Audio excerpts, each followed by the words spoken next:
फिर हार्दिक स्वागत है। भाग 8 के बारे में पढ़ेंगे और भारतीय संविधान के इतिहास व स्रोत के बारे में यानी अधिनियम 2 अधिनियमों के बारे में सविस्तार वर्णन करेंगे, एक एक बिंदु पर चर्चा करेंगे। तो सबसे पहले बात करते हैं भारत परिषद अधिनियम। इससे पहले थोड़ी सी मैंने परिभाषा और इनके बारे में कुछ जो नेक्स्ट वीडियो भाग 7 था उसके बारे में बताया था। आज भाग 8 के अंदर क्या बताएंगे आपको, भारत परिषद अधिनियम 1909 के बारे में। तो इस अधिनियम को मार्ले मिंटो सुधार के नाम से जाना, यानी ये अच्छा क्वेश्चन है, ये शिक्षा विभाग के अंदर ऐसा सवाल पूछा गया था कि कौन से अधिनियम को मार्ले मिंटो सुधार के नाम से जाना जाता है। वो अधिनियम कौन सा है, भारत परिषद अधिनियम 1909 के नाम से जाना जाता है। इस अधिनियम में केंद्रीय और प्रांतीय विधान परिषदों के आकार में काफी वृद्धि हुई। एक तो केंद्रीय और प्रांत जो छोटे छोटे समुदाय के अंदर बटे उन परिषदों की में काफी वृद्धि की गई है। इसके साथ साथ मैं बताना चाहता हूं कि केंद्रीय परिषद में इनकी संख्या थी 7 यानी 16 से 40 हो गई। 16 से बढ़कर क्या हो गई, 14 हो गई, 40 हो गई यानी 40 हो गई।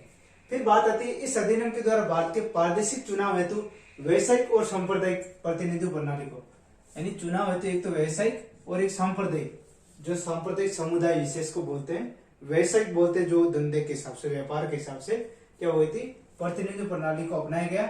और इस अधिनियम के द्वारा प्रत्येक निर्वाचन के आधार पर मुस्लिमों के लिए सांप्रदायिक प्रतिनिधियों का प्रावधान किया गया।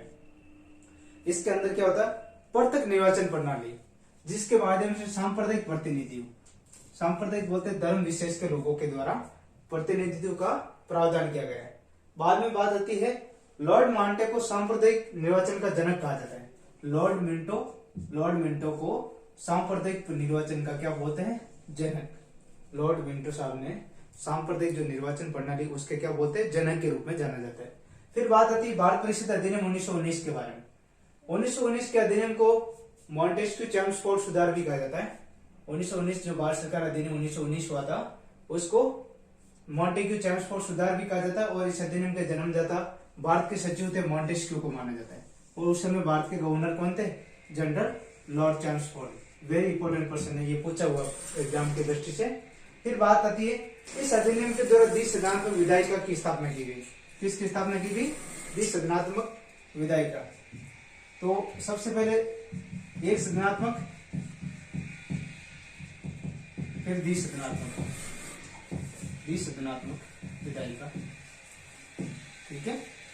केंद्रीय विधान परिषद का स्थान राज्य परिषद में उच्च सदन एवं विधानसभा निम्न सदन को वाले को द्विसदनात्मक, राज्य परिषद को बोलते उच्च सदन और विधानसभा को बोलते निम्न सदन, लोक सदन के नाम से जानते हैं।